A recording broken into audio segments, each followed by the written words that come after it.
जय हिंद दोस्तों। पाकिस्तान में खतरा मंडरा रहा है कि कब कोई जिहादी टपक जाए। दरअसल यूके की एक न्यूज एजेंसी है द गार्डियन ने रिपोर्ट पब्लिश की थी कि पाकिस्तान में मौजूद लगभग 300 आतंकियों को अज्ञात हमलावरों ने ठोका है और इसमें भारत का हाथ है। लेकिन भारतीय फॉरेन मिनिस्ट्री के इंटरफेयर करने के बाद ये रिपोर्ट दब गई। यहां पर कोई भी इसके ऊपर डिस्कशन नहीं किया गया। लेकिन पाकिस्तान को पता है कि कोई न कोई ऐसा एंटिटी पाकिस्तान में जरूर मौजूद है जो कि भारत विरोधी लोगों को ठोक रहा है। अब यह अज्ञात हमलावर कौन है? कुछ लोग कहते हैं कि इसके पीछे रा का हाथ है।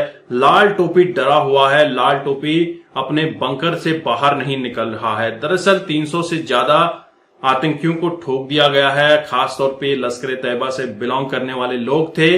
लेकिन अभी आए दिन कुछ न कुछ पाकिस्तान में होता ही रहता है। कोई न कोई नई घटनाएं हमें देखने को मिलती हैं और आने वाले समय में आप देखेंगे कि भारत विरोधी जितने भी गैंग हैं या फिर आतंकी हैं उनको ठोका जाएगा। दरअसल आपने देखा जम्मू एंड कश्मीर के अंदर किस तरह से लगातार हमारी सेनाओं पर हमले हो रहे हैं और इन हमलों का जवाब जरूर दिया जाएगा। इसी के ऊपर आज पाकिस्तानी एक्सपर्ट्स को हम देखेंगे और पाकिस्तानी अवाम के रिएक्शन देखेंगे। तो चलिए वीडियो शुरू करते हैं। नाज़रीन, पाकिस्तान में एक के बाद एक जहादी कमांडर को निशाना बनाया जा रहा है। कराची और रावलपिंडी जैसे बड़े शहरों में सिर्फ एक हफ्ते के दौरान 2 साबिक जहादी कमांडरों की टारगेट किलिंग ने पाकिस्तान में दहशतगर्दी के नए भारतीय मंसूबे को बेनकाब कर दिया। भारत को इजाजत दे दी कि लाइन ऑफ कंट्रोल पे वो बंकर्स बना ले। इस बात की इजाजत दी कि कश्मीर के अंदर वो आबादी का तनासुब तब्दील कर दे, कश्मीर को तकसीम कर दे, और पाकिस्तान सिर्फ तमाशा देखता रहा। नतीजा ये हुआ कि भारत अब इस कदर सख्ती के साथ उसने पंजे गाड़ लिए हैं कश्मीर पे कि दोबारा कश्मीर की तहरीक आजादी को जिंदा करना एक तकरीबन नामुमकिन अमर हो चला था। मैं जब ये आज सूरत हाल देखता हूं, मुझे शायद पता नहीं मैं क्या कहना चाहता हूं, मैं कह नहीं पाता, लेकिन मैं जो सूरत हाल देखता हूं, मोदी ने यह भी कहा था कि ये एक दूसरे का गला घोंट के मार देंगे, गला काट देंगे दूसरे का। हाँ। आप वो स्टेज देख रहे हैं पाकिस्तान में आई हुई कि नहीं? आ रही है। सही कह रहे हैं। खास तौर पर ऐसे में कि जब नरेंद्र मोदी खुलकर कहता है कि मैं बलूचिस्तान को आजाद अलग करवा देंगे। सर, अब प्रॉब्लम यह है कि वो ये भी कह रहे, इंडियन मीडिया के, मैंने आपको शॉर्ट सुनवाया, वो धमकी भी दे रहे हैं कि हम सलाहुद्दीन को भी मारेंगे, ऐसे ही घुस के मारेंगे। तो वो तो पहले से वार्निंग दे रहे हैं हमें। अजीत कुमार डोवल कहता है कि हम तहरीक तालिबान के जरिए पाकिस्तान में बगावतें करवा रहे हैं और 1 लाख पाकिस्तानी शहीद करवा चुका है। जब इंडियन मिलिट्री और पॉलिटिकल लीडरशिप कहती है कि हम पाकिस्तानी ऑक्यूपाइड कश्मीर जिसे वो कहते हैं हम उस पर कब्जा करने जा रहे हैं, और उनकी सारी मिलिट्री डिप्लॉयमेंट और अब ट्रेनिंग एक्सरसाइजेज ये हैं कि वाकई अगले चंद हफ्तों या चंद महीनों में किसी भी वक्त ये पाकिस्तान में दाखिल हो जाए। 2 रोज पहले 26 फरवरी को कराची के इलाके गुलिस्तान जौहर में 55 साल खालिद रजा, जबकि 20 फरवरी को रावलपिंडी में 60 साल बशीर अहमद को नामालूम मोटरसाइकिलों ने मौत के घाट उतार दिया। कमोबेश 1 साल पहले मार्च 2022 को कराची की अख्तर कॉलोनी में मिस्री जाहिद इब्राहिम भी नामालूम मोटरसाइकिल सवारों के हाथों मारे गए थे। बरतानवी नशरियाती इदारे BBC के मुताबिक कत्ल की इन 3 वारदातों में मकाम मुख्तलिफ है, लेकिन तरीका वारदात एक जैसा है कि नामालूम अफराद ने टारगेट किलिंग में हदफ को निशाना बनाया। अगर मकतूलीन के माजी का बगौर जायज़ा लिया जाए तो एक कदर मुश्तरका का सुराग लगाना मुश्किल नहीं। सैयद खालिद रजा, बशीर अहमद और मिस्री जाहिद, तीनों का ताल्लुक ऐसी ही जहादी तंजीमों से रह चुका है जो इंडिया के ज़ेरे इंतज़ाम कश्मीर में मुतहरक रही हैं। अब तक इनके कातिल नामालूम हैं, लेकिन उनकी तंजीमें और उनके करीबी रफ़का इशारे किरायों में इंडिया पर इल्ज़ाम लगा। इसी के मुताबिक खालिद रजा इंडिया के ज़ेरे इंतज़ाम कश्मीर में इंडियन अफवाज के खिलाफ 90 की दहाई में अल बदर मुजाहिदीन नामी तंजीम के सरकर्दा रहनुमा रहे। बशीर अहमद पीर उर्फ इम्तियाज़ आलम हिज़्बुल मुजाहिदीन की सुप्रीम काउंसिल के रुकन होने के अलावा तंजीम के बानी सरबराह के बाद तंजीम के बाअसर कमांडर समझे जाते थे, जबकि मिस्री जाहिद इब्राहिम दिसंबर 1999 में कालदम जैश मोहम्मद के सरबराह मौलाना मसूद अजहर की रिहाई के लिए इंडियन मुसाफिर जहाज को अगवा करने वाले हाई जैकर्स में शामिल थे। यही नहीं, तकरीबन 2 हफ्ते कबल कराची की अख्तर कॉलोनी ही में जाहिद इब्राहिम मिस्री के करीबी साथी और इंडियन तैयारा हाई जैकिंग केस के एक दूसरे किरदार को उसके घर में निशाना बनाने की मनसूबाबंदी पकड़ी गई। गुज़िश्ता बरस हिज़्बुल मुजाहिदीन के सरबराह सैयद सलाहुद्दीन की गाड़ी को बम धमाके से उड़ाने का मनसूबा नाकाम बनाया गया।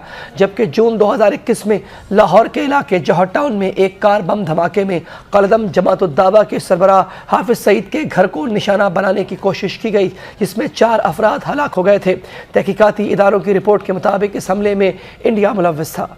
ये जिनको आतंकवादी कह रहा है इंडियन मीडिया, ये कश्मीरियों के हक के लिए लड़े, कश्मीर की आज़ादी के लिए लड़े हैं। पाकिस्तान में इनको शहीद कहा जाता है, पाकिस्तान में इनको मुजाहिदीन कहा जाता है। इसके 2 पहलू हैं। एक तो अगर आपको याद हो, म्यूनिख ओलंपिक्स में इजरायली मारे गए थे जी, और इजरायलीज ने चुन चुन के उन लोगों को ढूंढ कर निकाल कर दुनिया के मुख्तलिफ कोनों में जाके उन जो भी लोग इसमें इन्वॉल्व थे उनको उन्होंने हलाक कर दिया था उन्हें जी। आपको ये पैटर्न देख रहे हैं जो पाकिस्तान में हो रहा है। कुछ अर्सा पहले अगर आपको याद हो, हाफिज सईद साहब पे बाकायदा एक हमला हुआ था जी। और इसका भारत में बाकायदा उन्होंने पूरा ड्रामा जो कर रहे थे वो सब कुछ उन्होंने बात वाजे कर दिया था इसमें।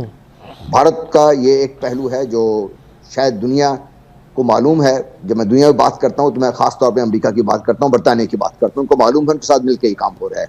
इसराइल शायद उनको सपोर्ट कर रहे हैं, तो शायद उनको सपोर्ट अफगानिस्तान बेस वहाँ से आ रही है। यहाँ से लोकल इन्वॉल्व हमारे बंदे होंगे लेकिन करने वाले वो हैं। एक तो ये पहलू है, मुझे इसमें कोई शक नहीं है।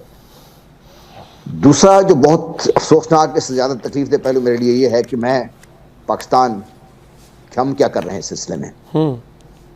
क्योंकि अगर जो कुछ सामने आया हुआ है और उसमें कोई शक की गुंजाइश नहीं है कि भारत ये कर रहा है, तो मैं कहाँ पर खड़ा हूँ। मेरे मुल्क के जो लोग हैं जिनका ये काम है इस चीज़ों को लुक आफ्टर करना, तो ये दाखिला का मैं इंटरव्यू सुन रहा था, उनका सिर्फ कह देना काफ़ी है इस चीज़ का। ये उनकी जिम्मेदारी नहीं है उनकी। ये क्या उनकी जिम्मेदारी नहीं है कि मेरे पाकिस्तान में जो लोग जिन्होंने पाकिस्तान के लिए, कश्मीरियों के लिए, बल्कि कश्मीरी पाकिस्तानियों के लिए जो काम किया, उनकी हिफाजत करना भी तो हमारी जिम्मेदारी है। कि हमें ये पता नहीं लगा सकते कि भारत ये इतना बड़ा मंसूबा पाकिस्तान में उस पर अमल पैरा है और हम उसको अभी तक रोकने में नाकाम रहे हैं और हम उसको जवाब देने में नाकाम रहे हैं।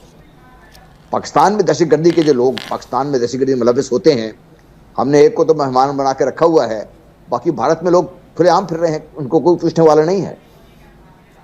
हम अपने हाथ बांध के बैठ गए हुए हैं। दूसरा पहलू ये है, मेरे लिए ये ज़्यादा तकलीफ दे पहलू मेरे लिए ये है जी, मैंने आपसे ये अर्ज की ना कि भाई भारत ने जो करना है वो तो कर रहा है वो, और वो पैटर्न फॉलो कर रहा है जो इजराइल ने म्यूनिख ओलंपिक के सिलसिले में, जब मैंने आपसे बात की उस सिलसिले में फॉलो किया था जी।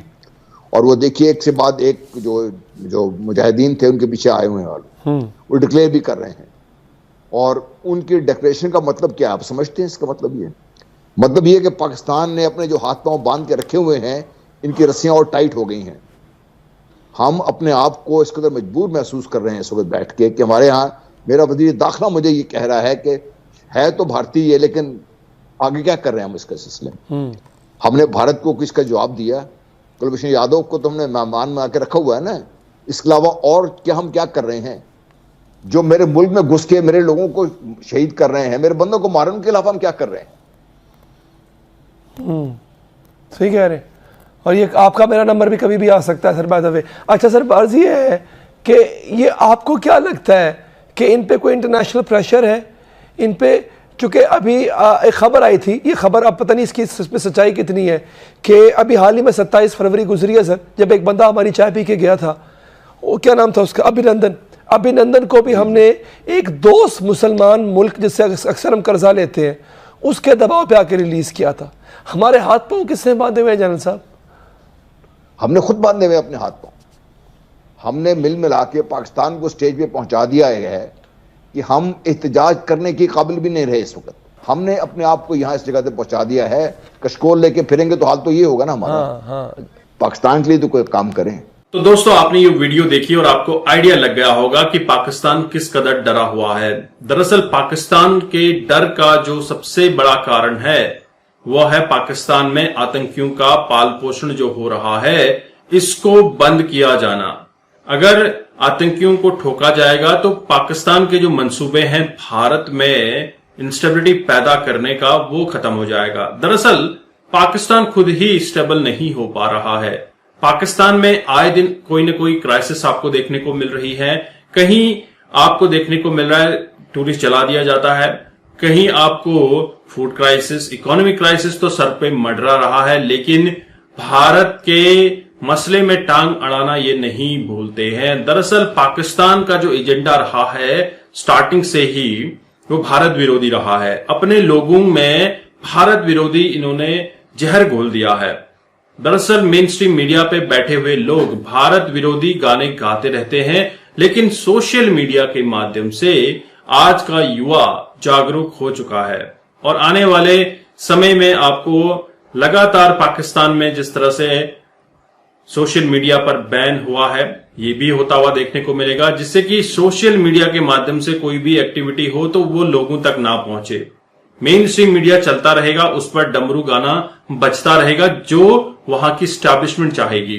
दरअसल पाकिस्तान का जो हाल हुआ है वहां की स्टैब्लिशमेंट ने खुद किया है।